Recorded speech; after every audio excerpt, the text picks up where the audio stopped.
अस्सलाम वालेकुम, आदाब। मैं हूं खलील फरहाद। आइए देखते हैं स्पीड न्यूज में आज की अहम 25 खबरें। इस्राएली पीएम नेतन्याहू ने गजा में नए और शदीद फौजी ऑपरेशन का कर दिया ऐलान। हमास के मुकम्मल खात्मे का जाहिर किया आज़म। कहा गजा की आबादी को हटा दिया जाएगा। इंतकाल कर गए ईसाइयों के मजहबी पेशवा पोप फ्रांसिस की वसीयत आई सामने। अपनी गाड़ी को गजा के बच्चों के लिए मोबाइल क्लिनिक में तब्दील करने की जाहिर की थी ख्वाहिश। इसराइल ने यमन के हौसी बागियों के खिलाफ किया शदीद फिजाई हमला। 30 जंगी तैयारों के जरिए की गई एयर स्ट्राइक में अल हुदैदा शहर बुरी तरह तबाह, 6 अफराद की हुई मौत। यूक्रेन ने रूस पर कर दिया बड़ा जवाबी हमला। दर्जनों ड्रोन तैयारों से मॉस्को के इलाकों पर किए गए हमले में इंफ्रास्ट्रक्चर तबाह। रूसी एयरपोर्ट की एक्टिविटी हुई सस्पेंड। रूस के मुस्लिम अक्सरियती इलाके दागिस्तान के दारुल हुकूमत माकाचुकाला में फायरिंग का वाक़या। पुलिस की गाड़ी पर नामालूम अफराद ने किया हमला। 3 अहलकार हलाक, 4 जख्मी। गजा और रूस यूक्रेन जंग के खात्मे के लिए अमेरिकी सदर डोनाल्ड ट्रंप ने तुर्क सदर रजब तैयब एर्दोगान से की फ़ोन पर बात। कहा जल्द निकलेगा हल। सऊदी अरब में शदीद बारिशों के बाद आया रेत का तूफान। कुवैत और उर्दन भी हुए मुतासिर। ट्रैवल एडवाइजरी जारी। बाज़ इलाकों में शदीद बारिश के बाद सैलाबी सूरत हाल। पहलगाम हमले के बाद पाकिस्तान से मुमकिन जंग का खतरा। मुल्क के 244 डिस्ट्रिक्ट्स में कल 7 मई को होगी मॉक ड्रिल्स। रॉकेट, मिसाइल और हवाई हमले पर बचेंगे रेड वार्निंग सायरन। हिंदुस्तान और पाकिस्तान के दरमियान जंग के आसार को देखते हुए मौलाना अरशद मदनी ने कहा नहीं होनी चाहिए जंग। बीजेपी ने कहा पाकिस्तान खून बहाए और हम पानी भी बंद ना करें।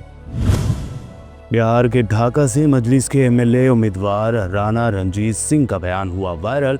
कहा 15 मिनट के लिए बना दो असदुद्दीन ओवैसी को होम मिनिस्टर, फिर देखो पाकिस्तान की क्या होती है हालत। सुप्रीम कोर्ट में मोदी सरकार के वक्फ कानून को लेकर हो रही सुनवाई पर जमीयत उलमाए हिंद का आया बयान। कहा हरफनामे से गुमराह कर रही है मोदी सरकार। वक्फ तरमीमी कानून के खिलाफ 24 मई को निकाला जाएगा तेलंगाना मार्च। मुश्ताक मलिक का ऐलान। कांग्रेस, बीआरएस, सीपीआई, मुस्लिम पर्सनल लॉ बोर्ड के बेशमूल मुस्लिम तंजीमों की ताईद।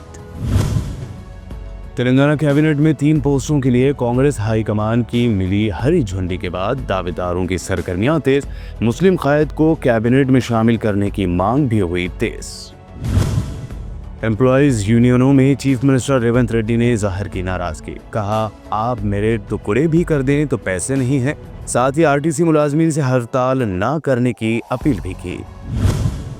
मिस वर्ल्ड मुकाबले का 10 मई से होगा आगाज। सीएम रेवंत रेड्डी ने इंतजामात का लिया जायजा। सरकारी महकमेजात को बेहतर तालमेल और सख्त सिक्योरिटी की दी हिदायत। बीआरएस लीडर हरीश राव का रेवंत रेड्डी पर तंज। कहा मिस वर्ल्ड मुकाबलों पर रेवंत रेड्डी की खुसूसी तवज्जो, लेकिन स्टूडेंट्स, किसान, सरकारी एम्प्लॉयज और खवातीन नजरअंदाज। बीआरएस वर्किंग प्रेसिडेंट केटीआर ने भी सीएम पर की तनकीद। कहा ब्यूटी कॉन्टेस्ट पर 250 करोड़ खर्च करने के लिए है, लेकिन रिटायर्ड एम्प्लॉयज के लिए पैसा नहीं। हाइड्रा की कार्रवाइयों में फिर आई तेजी। अब गच्चीबौली में लिया गया एक्शन। संध्या कन्वेंशन सेंटर के मिनी हॉल और फूड स्टॉल को हाइड्रा ने कर दिया मुनहदा। पुराने शहर हैदराबाद के मुगलपुरा में वाक़े स्पोर्ट्स कॉम्प्लेक्स में देर रात गए आग लगने से रिकॉर्ड रूम मुकम्मल तौर पर जलकर खाक। फायर ब्रिगेड ने मौके पर पहुंचकर बुझाई आग। तहकीकात शुरू। जिला रंगारेड्डी के इब्राहिमपट्टनम में वाक़े विजया लक्ष्मी हॉस्पिटल के डॉक्टर ने नर्स से वीडियो कॉल के जरिए कराया इलाज। न्यूबॉर्न जुड़वा बच्चों की हो गई मौत। लोगों में फूटा गुस्सा। अब आंध्रा के प्रकाशम जिले में आया हल्का ज़लज़ले का झटका। तेलंगाना के अजला, निजामाबाद, करीमनगर, निर्मल और सिरसिला में कल आए ज़लज़ले के बाद मुकामी शहरों में अब भी खौफ। कल रात हैदराबाद में होने वाली तेज और मूसलाधार बारिश के बाद कई इलाकों में भर गया पानी। महकमा मौसमियात ने अगले 3 दिनों में मजीद बारिश का जाहिर किया इम्कान। आलमी शोहरत याफ्ता शहर हैदराबाद की सड़कों पर रात में अंधेरे का राज। अहम सड़कों पर स्ट्रीट लाइट्स बंद। कल रात होने वाली बारिश के बाद कई स्ट्रीट लाइट्स भी हो गए हैं नाकाम। आईपीएल टूर्नामेंट से हैदराबाद, राजस्थान और चेन्नई का सफर लगभग खत्म। बेंगलोर फर्स्ट पोजीशन पर बरकरार, पंजाब सेकंड, मुंबई थर्ड और गुजरात फोर्थ पोजीशन पर। 10 ग्राम 22 कैरेट सोना हुआ 90,250 रुपए, जबकि 24 कैरेट 10 ग्राम सोना 98,460 रुपए, जबकि चांदी हुई 1,07,900 रुपए फी किलो। हमारे नए शुरू किए गए चैनल्स न्यूज़ एफ और फरहाद प्रोडक्शन की हौसला अफजाई करें, स्पीड न्यूज़ को लाइक और शेयर ज़रूर करें और हमारा साथ दें। शुक्रिया।